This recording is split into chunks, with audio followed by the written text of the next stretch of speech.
X'qed toffri Malta li mhux toffri r-Russja ta' Putin? Din hi l-mistoqsija li qed jagħmel is-sit internazzjonali Bloomberg wara li ġie żvelat li numru kbir ta' Russi qed jażlu li jixtru ċ-ċittadinanza Maltija, artiklu bit-titlu Why Russians are choosing Malta over Putin.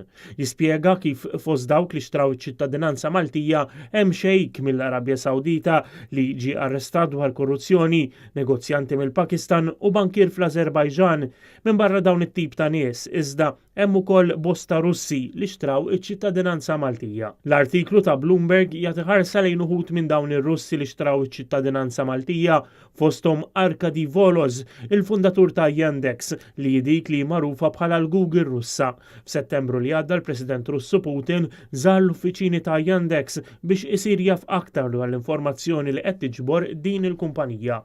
Hemm ukoll bosta żviluppaturi Russi li xtraw iċ-ċittadinanza, is-sit ta' wieħed mill-akbar produtturi tad-deb fir-Russja kif ukoll is-sit tal-akbar distillatur tal-vodka fir-Russja.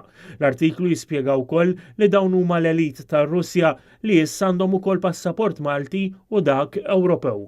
Is-sit jikkonferma wkoll, kontrarjament għal dak li jipprova jimplika Joseph Muscat, li din l-iskema tintuża biss f'Malta u fl-ebda pajjiż ieħor tal-Unjoni Ewropea.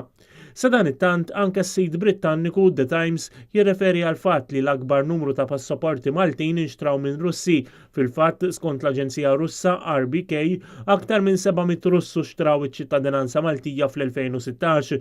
Din il-ġimgħa stess, il-ġurnalist John Sweeney waqt il-programm Newsnight fuq l-istazzjon Britanniku BBC staqsa lil Joseph Muscat għalfejn ġimgħa wara li nqatlet Daphne Caruana Galizia ma ribih iċ-ċittadinanza Maltija fid-Dubai. Muscat iżda qal li ma kienx jiftakar.